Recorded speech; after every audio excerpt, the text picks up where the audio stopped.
ओम शांति। प्रातः मुरली बाप दादा मधुबन। बाबा कह रहे हैं, मीठे बच्चे, माया की बीमारी से छूटने के लिए ज्ञान और योग का एप्पल रोज खाते रहो। प्रश्न है, कर्मातीत अवस्था में जाने का पुरुषार्थ क्या है? बाबा बताते हैं, ऐसा अभ्यास करो जो बुद्धि में सिवाय भगवान बाप के और कोई की याद नहीं रहे। बाबा कहते हैं, इस पुरुषार्थ से अंतमति सुगति हो जाएगी। जब ऐसी अवस्था हो जो बुद्धि में कोई भी याद नहीं रहे, बाबा कहते तब सदा हर्षित भी रहेंगे और कर्मातीत अवस्था को भी पालेंगे। तुम्हारा पुरुषार्थ ही है आत्मा अभिमानी बनने का। आत्मा आत्मा को देखे, आत्मा से ही बात करे तो खुशी होती रहेगी। बाबा कहते हैं, स्थिति अचल हो जाएगी। गीत है, तुम ही हो माता पिता तुम ही हो। ओम शांति। बाबा कहते, गायन तो यथार्थ है क्योंकि सृष्टि का रचयिता और फिर जिनके द्वारा रचना करते हैं उसको ही कहा जाता है माता पिता। रचता कोई भी साकार व आकार को नहीं कहा जाता है, रचता एक निराकार को ही कहा जाता है। अभी यह समझ तुम बच्चों को आई है, वह तो सिर्फ गाते हैं। भक्तों की बुद्धि में सिर्फ यही रहता है कि बस भक्ति करनी है, परंतु किसकी भक्ति करनी है कुछ भी पता नहीं है। भक्ति करना चाहिए एक भगवान की, जिसे माता पिता कहते हैं ना कि सैकड़ों की। कहते हैं भगवान आकर भक्तों को भक्ति का फल देंगे। फल अथवा वर्षा एक ही बात है। बच्चा पैदा होता है तो माता पिता के वर्षे का फल मिलता है। बाकी यह है, गायन तो है भक्ति मार्ग का। याद करते हैं कि आकर के हमको भक्ति का फल दो। ज्ञान और भक्ति भी कहते हैं। भक्ति का फल है ज्ञान।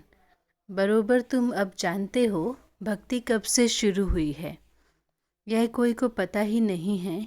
ज्ञान का समय तो दिन है, भक्ति का समय है रात। बाबा कहते दिन और रात तो ज़रूर आधा आधा होगा ना। शास्त्रों में कल्प की आयु लंबी लिखती है। ज्ञान को बहुत समय दे दिया और भक्ति को थोड़ा समय दिया है। द्वापर कलयुग की आयु कम दिखाई है। यह रात और दिन का पूरा हिसाब तो ठहरा नहीं। कृष्ण पक्ष और शुक्ल पक्ष भी कहते हैं। शास्त्रों में ये अक्षर है। कहते हैं तुम लोग शास्त्रों को नहीं मानते हो, फिर शास्त्रों के अक्षर क्यों लेते हो? तो तुमको समझाना है, शास्त्रों का सार तो बाबा ही बताते हैं। फलाने शास्त्र में ये राइट नहीं है, यह राइट है। रेफरेंस तो ज़रूर देना पड़े ना। जैसे अभी प्रदर्शनी में चित्र दिखाते हैं, हनुमान, गणेश, वामन अवतार आदि आदि। समझाने के लिए दिखाना तो पड़े ना। जो बातें रॉन्ग हैं वह वर्णन कर फिर राइट क्यों हैं वह समझाते हैं। अभी बाबा की महिमा गाते हैं, शिवाय नमः। फिर लिखा है तत्व तमेव माता च पिता तमेव। नाम तो देना पड़े ना। मनुष्यों को ये पता नहीं है कि हमारा बाप कौन है। कहते भी हैं ओ गॉड फादर, बुद्धि उधर जाती है। मनुष्य प्रार्थना आदि करते हैं तो जानते हैं परमपिता परमात्मा परलोक में निवास करते हैं। ब्रह्मा विष्णु शंकर को याद करेंगे तो बुद्धि सूक्ष्म वतन में जाएगी। फर्स्ट सेकंड फिर थर्ड फ्लोर है ना। अभी मुख्य बात है, बाप को भूले हैं। बाप आकर उल्हन्ना भी देते हैं, तुमने हमारी कितनी गलानी करी है। बाप जो सर्वात्माओं का सद्गति देने वाला है, उनको फिर सर्व ने बैठ गलानी करी है। भगवानुवाच है ना, यदा यदा धर्म से भारतवासी अपने धर्म की गलानी करते हैं। कहते हैं ईश्वर सर्वव्यापी है। क्या सब में ईश्वर है?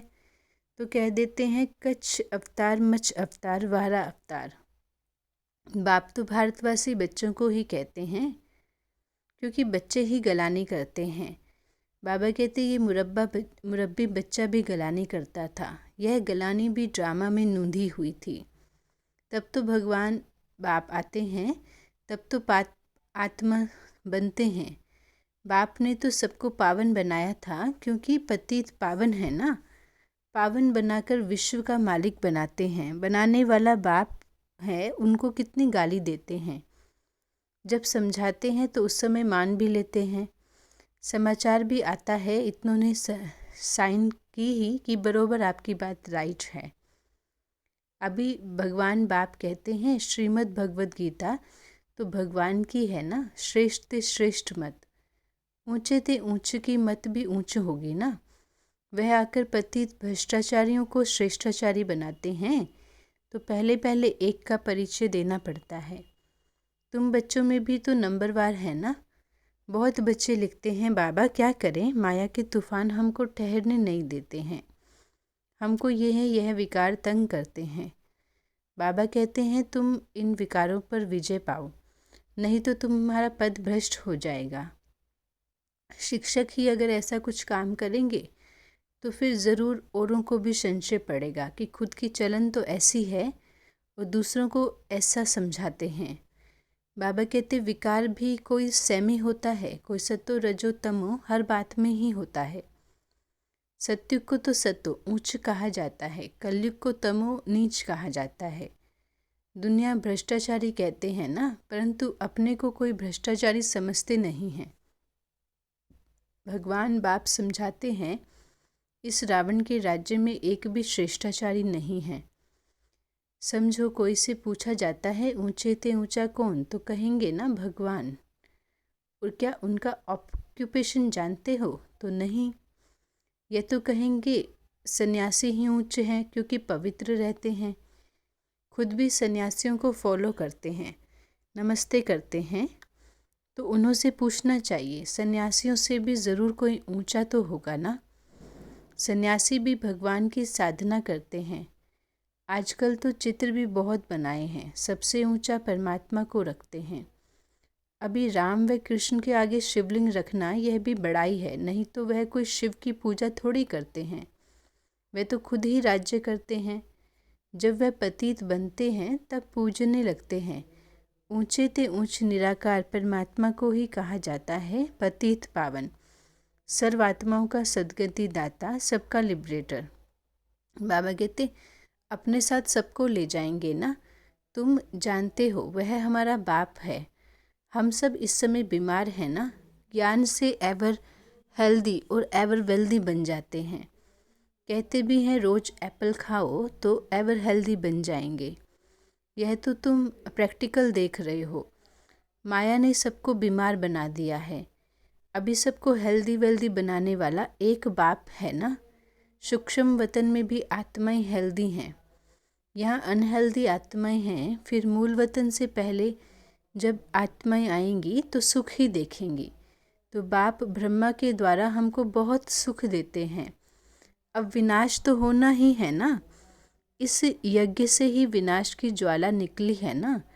वो लोग राय कर रहे हैं शांति कैसे हो, परंतु यह भी गाया जाता है नर चाहत कुछ और है। शांति भी तब होगी जब विनाश होगा, फिर सभी आत्माएं मुक्ति धाम में चली जाएंगी।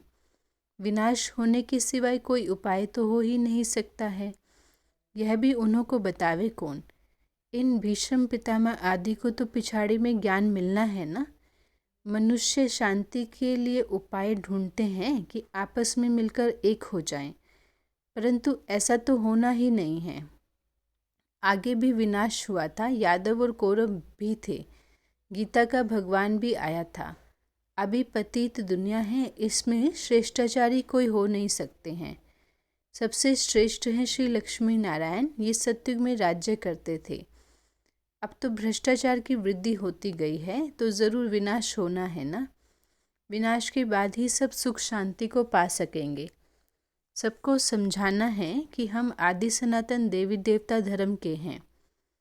पहले वही धर्म था, अभी नहीं है, फिर से उसकी स्थापना हो रही है। इस समय हम ब्राह्मण हैं, ना कि देवता। जब कोई भाषण करने के लिए स्टेज पर आते हैं तो कुछ न कुछ ख्याल करके विचार करके आते हैं तो ये बोलेंगे। हमारे बच्चे तो समझते हैं क्या बोलना है। शांति स्थापन करने वाला तो एक ही सर्व का सद्गति दाता बाप है, वही लिबरेटर है। यह समय ही है सबको वापस ले जाने का। बाबा बच्चों से पूछते हैं, बच्चे तुम अपने को सत्युग में चलने के लायक समझते हो? रावण पर विजय पाई है? कहते हैं बाबा विजय पाने के लिए तो पुरुषार्थ कर रहे हैं। हाथ तो सब उठाते हैं क्योंकि लज्जा आती है। बाबा कहते हैं, बच्चे अपनी शक्ल तो देखो, कितना समय बाप को याद करते हैं। ऐसी अवस्था चाहिए जो अंत में कोई याद नहीं आए, तब अंतमति सो गति होगी। कर्मातीत अवस्था के समीप जा सकेंगे। सदा हर्षित भी तब रहेंगे जब दूसरों की सेवा करेंगे। तुम रूहानी सोशल वर्कर हो ना, तुम्हारे बगैर रूह को इंजेक्शन कोई भी लगा नहीं सके। गाया भी जाता है, ज्ञान अंजन सतगुरु दिए, अज्ञान अंधेरा विनाश। आत्मा को अब मालूम पड़ा है कि मुझे सारी सृष्टि के आदि मध्य अंत का ज्ञान मिल गया है। यह आत्मा ने कहा है शरीर के द्वारा ज्ञान सागर को। अब हमको वापस जाना है। ये बहुत खुशी की बात है ना। पुराना चोला छोड़कर नया चोला लेना है। इसका नाम है श्याम सुंदर। तुम जानते हो हम सुंदर थे, अभी श्याम बने हैं, फिर सुंदर बनेंगे। बाबा हमको सुंदर बनाते हैं ना। माया रावण श्याम बनाता है। कामचिता पर बैठने से श्याम बन जाते हैं। ये बड़ी समझने की सहज बातें हैं। ज्ञान तो स्टूडेंट की बुद्धि में नंबरवार ही धारणा होती है। कोई तो बहुत डल हेड हैं। टीचर कहते हैं पढ़ने वाले बहुत डल हैं। देह का अभिमान बहुत है। आत्मा अभिमानी रहेंगे तो ही तो सदा हर्षित रहें। आत्मा आत्मा को देखे, अर्थात अपने भाई को देखकर खुश होती रहे। बाबा बच्चों को देख खुश होते हैं। बाबा कहते हैं, बच्चे मैं तो आया हूँ तुमको माया से लिबरेट करके वापस साथ में ले जाने। इस तन में शिव बाबा की प्रवेशता होती है, वह भी ज़रूर भ्रिकुटी के बीच में ही आएंगे ना। ऐसे थोड़ी ऊपर से गंगा बहेगी। शिव की सवारी जो है वो बैल पर दिखाते हैं। बैल की भ्रिकुटी में शिव का चित्र दिखाया है। आत्मा तो ज़रूर भ्रिकुटी में रहती है ना। जो आत्मा का स्थान है ज़रूर वहाँ ही बैठेगी। गुरु लोग अपने चेले को बाजू में बिठाते हैं ना, तो वह सतगुरु भी आकर बाजू में बैठते हैं। गुरु ब्रह्मा कहते हैं, विष्णु व शंकर को गुरु नहीं कहेंगे। वही ब्रह्मा फिर विष्णु के दो रूप बनते हैं। गुरु तो शिव को कह सकते हैं क्योंकि सबकी सद्गति करते हैं। ऊंचे से ऊंचा फिर भी भगवान है। कितना अच्छी रीति समझाया जाता है। अच्छा मीठे मीठे सिकिलदे बच्चों प्रति माता पिता बाप दादा का याद प्यार और गुड मॉर्निंग।